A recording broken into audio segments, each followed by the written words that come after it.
Bonjour chers étudiants, deuxième année bac SVT, PC et Sciences Maths. Dans cette vidéo, je vais vous donner un aperçu sur l'autoprotolyse de l'eau. Et qui dit autoprotolyse de l'eau, ou bien ce qu'on appelle ionisation de l'eau, ou bien dissociation de la molécule de H2O comme vous voyez sur la figure. Donc, l'équilibre d'autoprotolyse de l'eau et la réaction de dissociation de l'eau sont l'équilibre suivant. Donc, de H2O qui donne H plus OH-. Cette réaction est appelée réaction d'ionisation ou bien réaction de dissociation ou bien autoprotolyse de l'eau. Cette réaction a lieu de toutes les solutions aqueuses. On a vu que dans les réactions, dans les solutions aqueuses, ça veut dire qu'elles se passent dans un milieu aqueux. Et qui dit aqueux, ça veut dire présence de l'eau, c'est-à-dire que le solvant est l'eau. Donc cette réaction se produit dans les deux sens. On parle d'un équilibre chimique, comme on a vu dans les vidéos précédentes. Donc c'est une réaction qui est équilibrée, c'est une réaction qui est limitée, ça veut dire qu'on a présence des réactifs et présence des produits.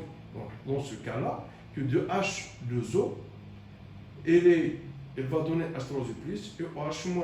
Et on a vu que l'eau est un ampholyte. Ça veut dire qu'elle peut se comporter soit comme acide, soit comme une base. Donc, dans cette réaction, ou bien dans cet équilibre chimique, il est caractérisé par une constante. Donc, à tout équilibre chimique, on est associé à une constante d'équilibre qui dépend bien sûr de la température. Il y a bien sûr dans tous les équilibres d'une façon générale que la température est un facteur cinétique. Donc, il va agir sur les déplacements des équilibres.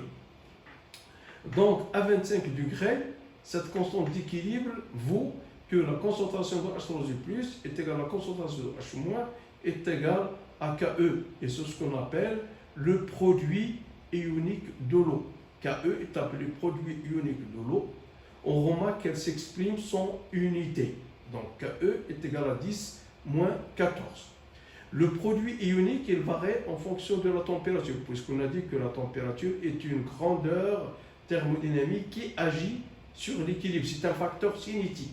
Il agit sur les constantes d'équilibre.